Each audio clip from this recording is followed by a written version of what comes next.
You're listening to Three Kitchens podcast, hosted by Erin Walker and Heather Dyer.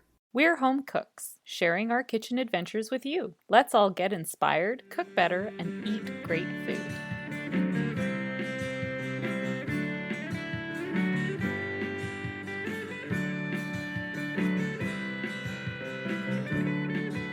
Well, hello and welcome to today's episode of Three Kitchens podcast. My name is Erin Walker, and I am joined by my lovely co-host Heather Dyer. Good morning, Heather. Good morning.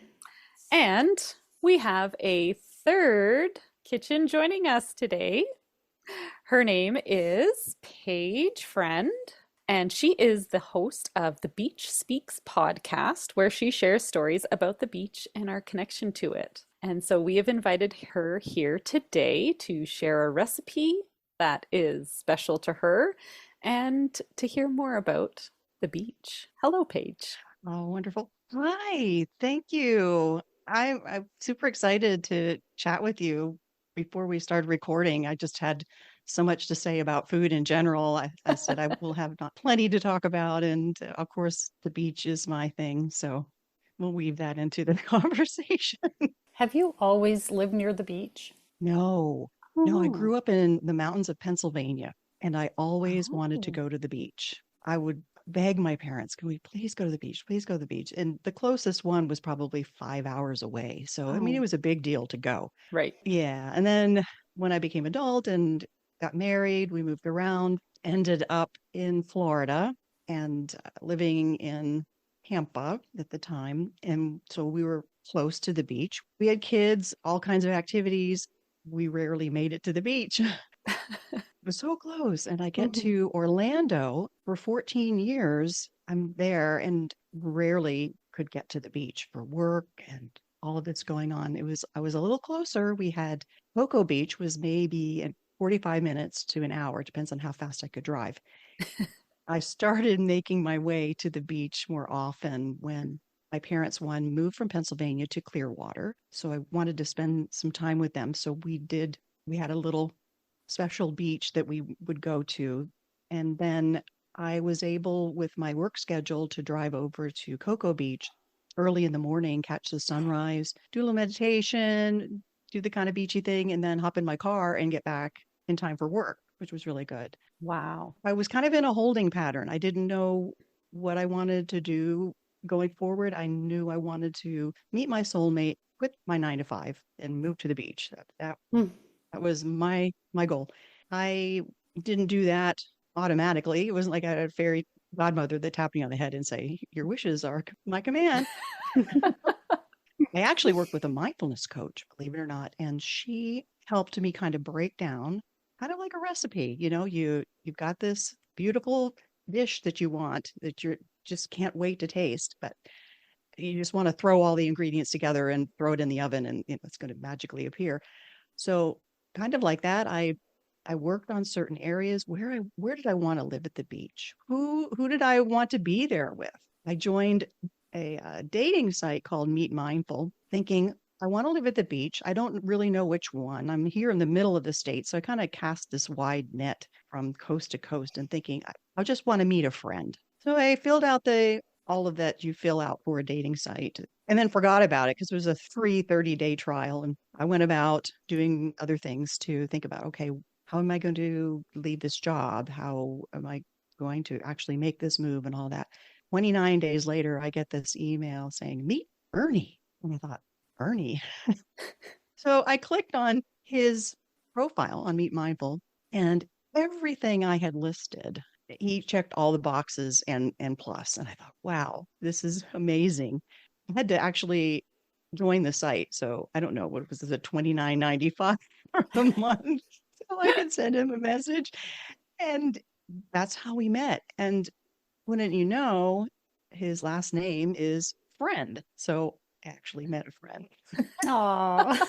Oh, and that's we lived at the beach. He lived at Jacksonville Beach, which for the listener who's not familiar in Florida, a lot of people think about the beaches on the Gulf Coast, Clearwater, St. Pete, Sarasota, up toward the North Coast on the Atlantic coast. We live at the very top northern part in Jacksonville Beach. And it was really not on my radar at all. Kind of like meeting Ernie. That Mm. wasn't really on my radar. So I meet him. I quit that 9 to 5 and moved to the beach, to Jacksonville Beach. So this is where we are. We have a beautiful home, a little beach cottage type of house that was built back in the 50s. So super cool. And we're about, I don't know, 7 blocks from the beach. I can walk out the front door and turn and look down the street, and there it is. Mm. I just couldn't be happier. Wow, you really Yeah. manifested that. That worked. Okay, Yeah. Erin, what's on your list? Let's go. Start. Maybe just start with like what's for dinner. That's a good starting point. Yeah, well, that's where the mindfulness part Mhm. comes in. You have to kind of break it down into steps and really be mindful about what you're going to do. Because if it been up to me, kind of like my cooking and winging it, I would have just said, I'm going, and then just might not have worked out too well. That's the thing with goals, though. If you don't make actionable steps of how you're going to Yeah. get there, those goals can sit there forever. And you can wonder, well, how did I never end up there? But if you don't take the time to find out how do you end up there? There's steps in between. It's not just like you said, a fairy godmother tapping you on the head and saying, "Ta-da, there it is." Yeah. You Yeah. have to make all those little steps along the way. Yeah. I Absolutely. didn't want it to be one of those situations where someday I'm going to move to the beach, and I didn't want it to be the someday. I wanted it to be now. Mhm. It doesn't have to be a someday. If you break it down and think about it Mhm. in those steps, you can actually you can make it happen if you want. It might not be your ideal thing. It might be just a vacation that you go on every year where you found the perfect beach, and that it's just some place that you go and create memories with your family and all that. And you don't have to actually live there, but it'd be some place that's like feels like home. Mhm. Well, this leads us into your podcast. So you then created a podcast all about your love of the beach. Can you tell us a bit Yeah. about that? Right. Well, having manifested all these wonderful things, getting up every morning and riding my bike down to the beach, I'm sitting there watching the sunrise and thinking, this is so amazing. I cannot believe this is my life.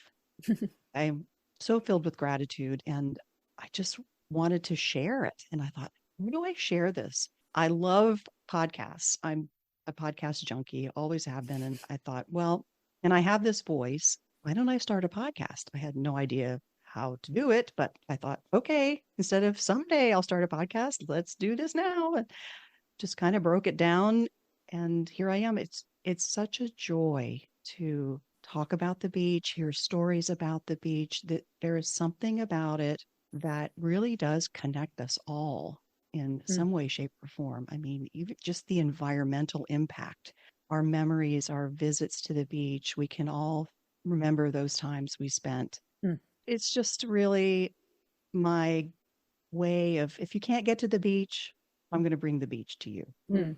Nice. Yeah, that's I love just even hearing the sound of the beach. Like when we listen to your podcast and I hear that sound of the water just breaking over on the rocks or the sand and just that rhythmic whooshing. It's so calming. It's, yeah. when I Yeah. was at the beach this summer, I was like, I want to take a sound clip of just that because Yeah. as much as I enjoy that when I'm there, I've never captured it to listen to and listening to your podcast, I was inspired to do that because I was like, I want to hear this. I want these sounds to be part of it because so much of it is what you hear while you're there. Right, right. And I think that's the beauty of the podcast is put in your earbuds, and it's just right there. Hmm. Those the sounds, the incredible effect that the waves have, that energy, that push and pull. And we as humans are naturally, we're made of water. And so Mm. when you think of that aspect of it, and then we are calmed by that regular sound in and out. And I love the idea of going and recording your beach, because then when you listen to it, you can envision Mm. walking along that beach. The majority of the beach sounds that I use are from beaches that I go to. So that's special for me too, to share that with everybody. So I'm glad that that resonated with you. What's the farthest beach away from your home that you visited? When we were in Italy, we were in Sorrento. The coast is kind of rocky, but where we were staying, our hotel overlooked the, the beautiful water, and they had a little area, mostly shells and rocks, but that was spectacular, really, to be in Italy and be on this tiny stretch of beach Mm. overlooking the water. Yeah, that's pretty amazing. Each beach, I feel like, has its own personality. So if you want to go for a certain type of personality or experience, there's a beach for that.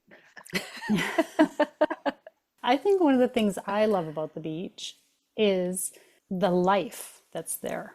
Like these, what lives in, especially in ocean, and there are beaches, I guess you could say at lakes, and we have a river that runs through our city, and there's little spots that people will call beach, even though I think it's us just wishing it were a beach.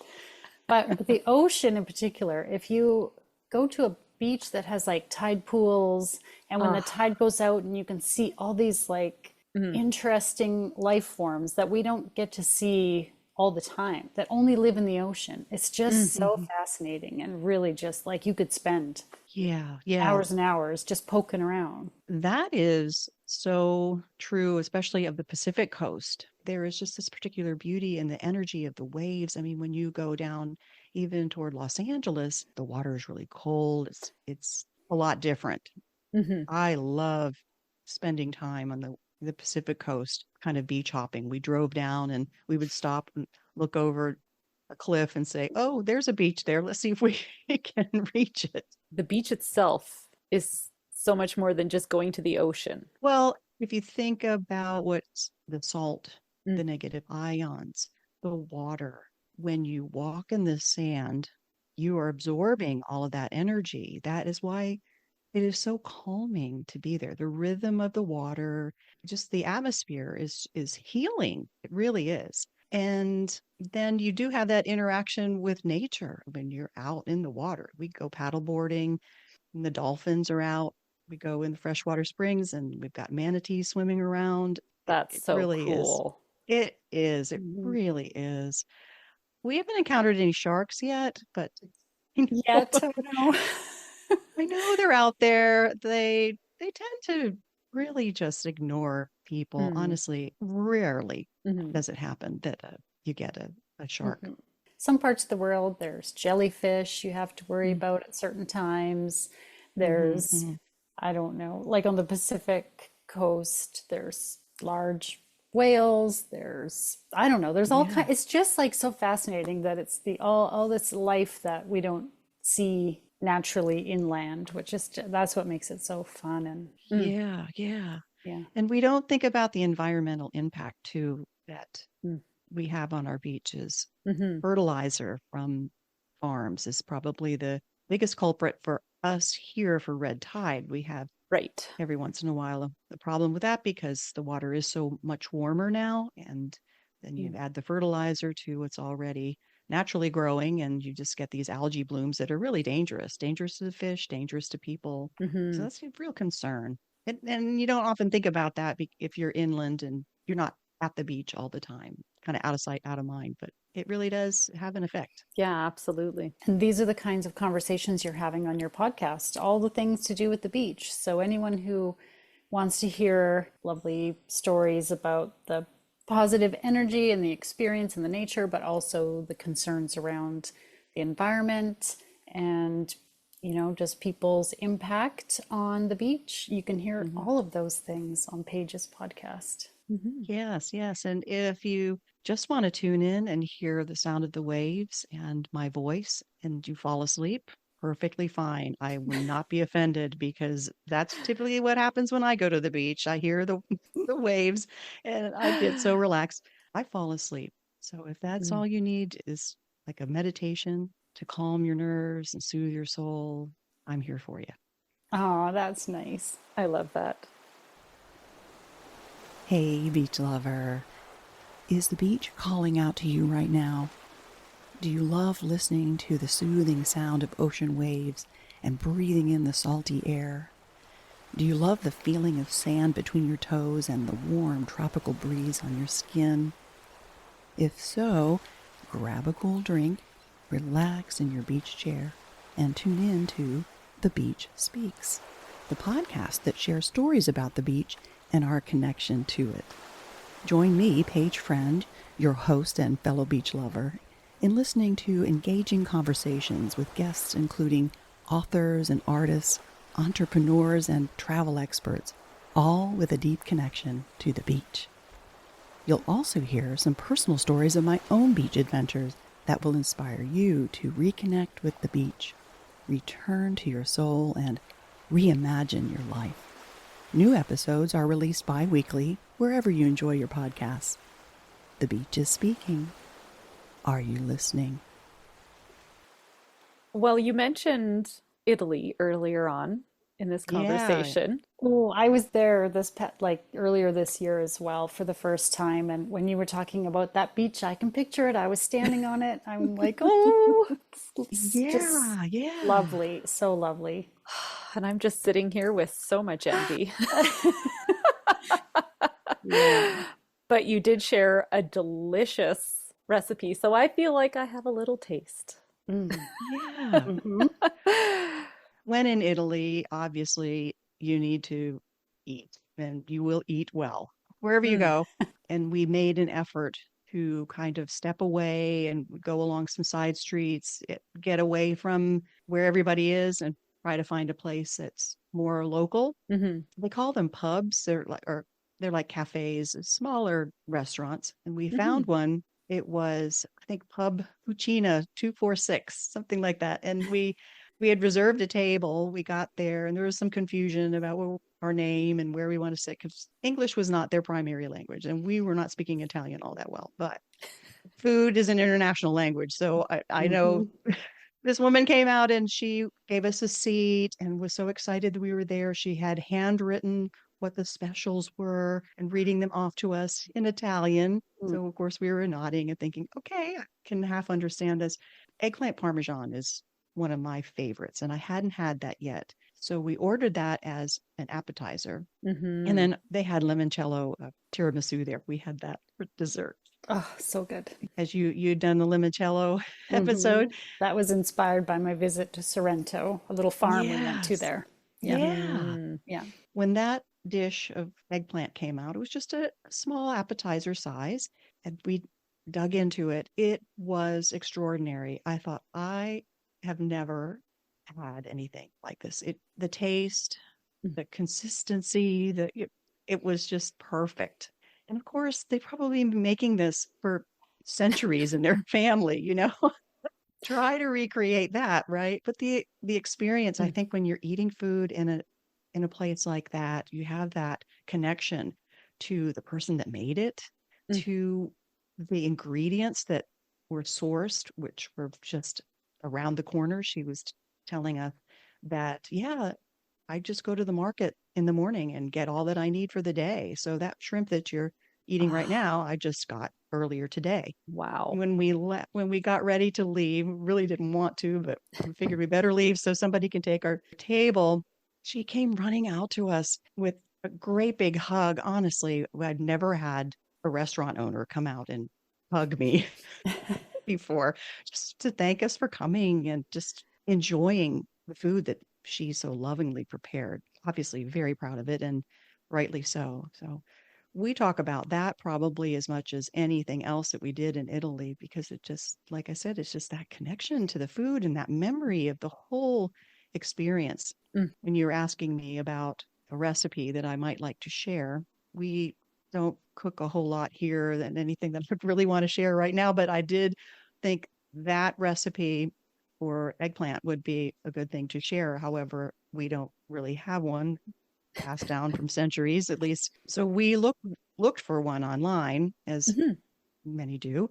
And this one that I shared with you was very interesting because we had learned when we were in that area, and Heather, you might have too, that we think of tomatoes and red sauce and all that as ubiquitous as anything Italian, that tomatoes weren't really grown in Italy until Columbus. I think it was Christopher Columbus came and brought tomatoes. So that was kind of a new tidbit of information we didn't know. And that these particular tomatoes in this area grown in that volcanic soil Mm. is what really gives the flavor and the richness. And so we had learned that there was a specific type of tomato that we needed to buy, and you can buy it canned, the Hmm. whole tomatoes peeled, and they were from the San Marzano region. And the author of the recipe said you must use these these tomatoes if you really want to get this right. So we thought, oh gosh, where are we going to find this? We're in Florida. Fortunately, our neighborhood supermarket had it. We scooped up the last 4 cans that were on the shelf and thought, okay, we're going to do this. And it really was spectacular. It was such a simple recipe. And I decided normally I want to rush through things and get it together. I thought I'm just going to take the time with this and really follow the steps. And then you just let the sauce simmer for 3, 4 hours.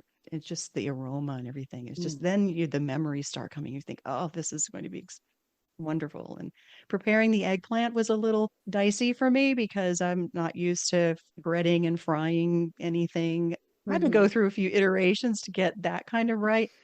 And putting it all together, I tried to put as much attention and love as this woman that had prepared it for us so that when it was finished, it would bring us back to that Hmm. time. And Mhm. for the Yeah. most part, it really did.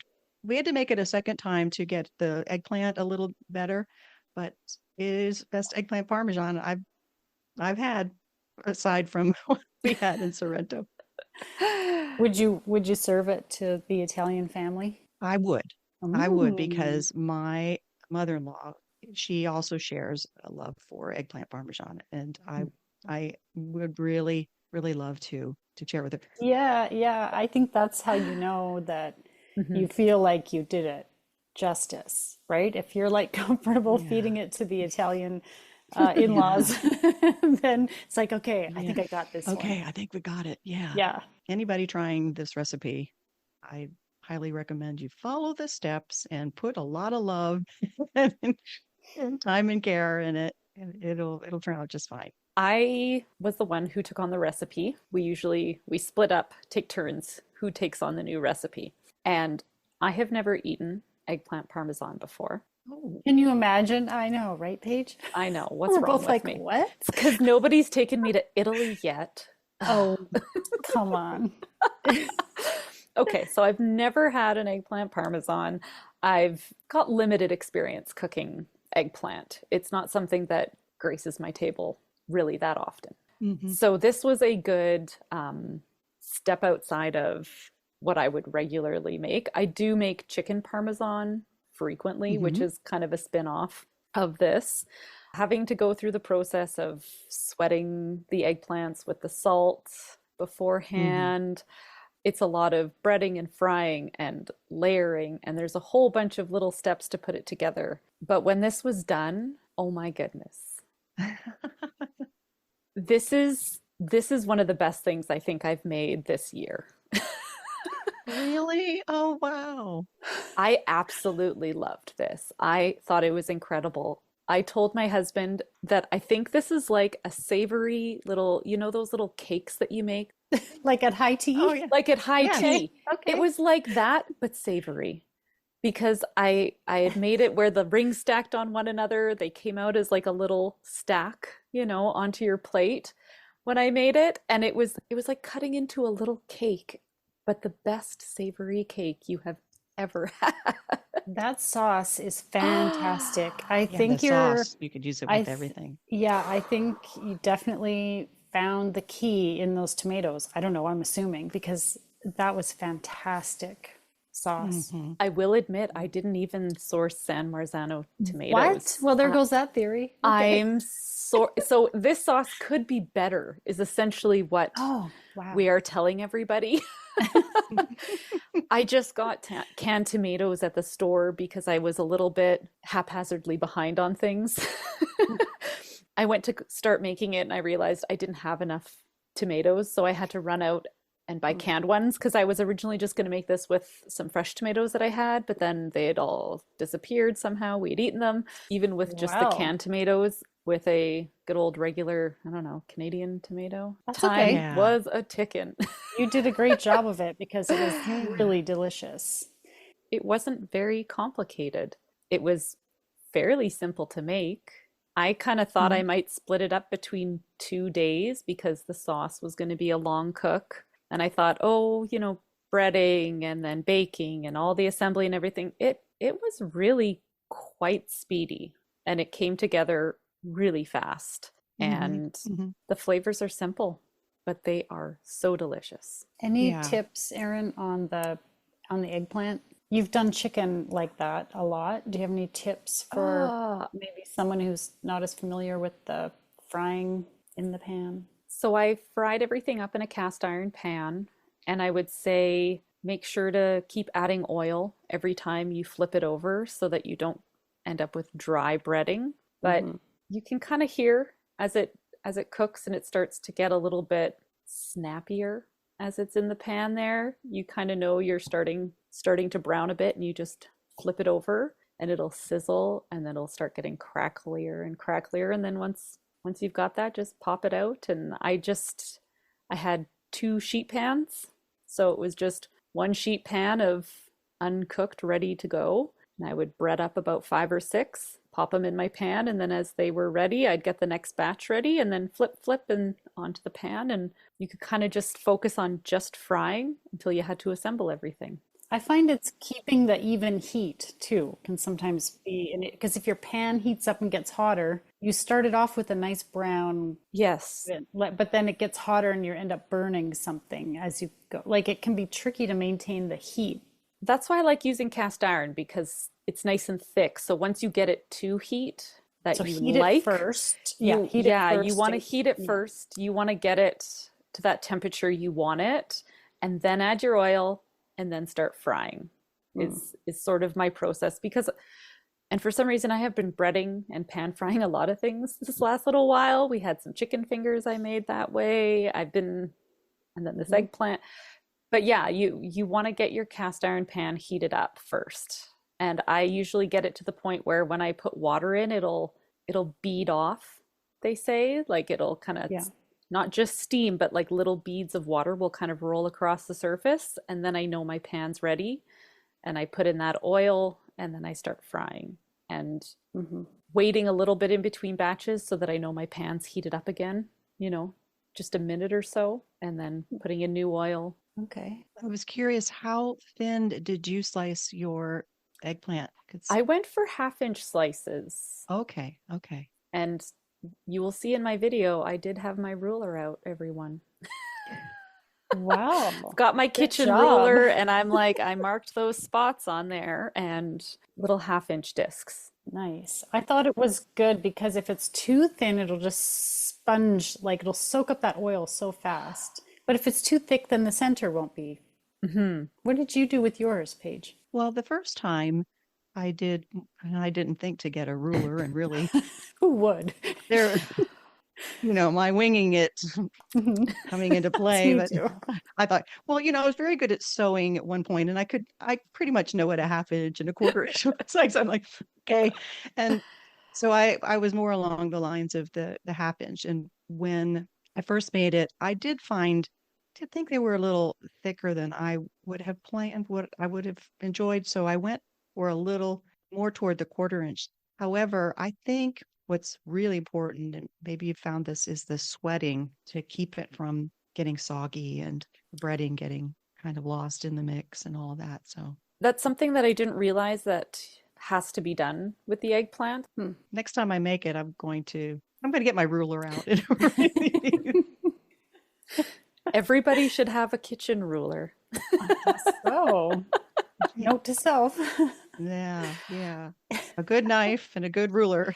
I'm just really Yep. bad at estimating. It's a skill Oh, I know I don't have. I know where my weakness is. Did you have a lot of leftover sauce? Did you use an immersion blender to blend it up, or did you just kind Mm. of keep it chunky like I I did? just used a potato masher because I don't Oh, have okay. an immersion blender and I like a chunky tomato sauce. I broke it down with a spoon as it was cooking, but then I went in at the end and gave it a really good blending with the potato Sure. masher. And I do have extra sauce. I gave a little bit of extra sauce to Heather so that she could put it on whatever she pleased. And I have some in my fridge, and it is being saved for a recipe later this week for dinner. Because I said to my husband after we had this, I should really work out the price that this would cost, because we sometimes get tomatoes on sale, or like in the summer when we grow tomatoes, or you get them fresh at the farmer's market. How much of a savings is it for me to be making my own sauce rather than buying it store bought? Because I thought this was really good. And I forgot to mention this earlier. When I read through this recipe at the text above the recipe, they were talking about placing a whole carrot into your tomato sauce as it's cooking to reduce the acidity. And I had never heard of this before. And so I was like, well, I'm going to try this out. I mean, I don't know how much of a difference it really made, but I thought that it was, I mean, maybe that's what's helping this sauce so much. I don't know. But I did go through with that technique. Have you seen this before? I completely forgot about the carrots. I remember reading it. Right. However, we did have some really nice Parmesan that had the rind, and it was suggested that if you had the Parmesan rind, to put that in. I thought, how is that not going to break down and become part of the sauce? And it doesn't. I was really surprised. We did do that, but the carrot I forgot. So I'd be interested to try that and see. Yeah. I'd never heard that carrot thing before. We always save the rind and put that in. And the best is that when you pick that out, because you're the cook, you get to eat it. And it's like the best part. So good. It's also really good in soups. If you're making soup, throw it in there, and it helps salt and season soups as well. So delicious. Yeah. Yeah. You don't share that. The cook gets to eat that. Yeah, that's the cook's prize. You don't tell anybody about this secret. Yeah.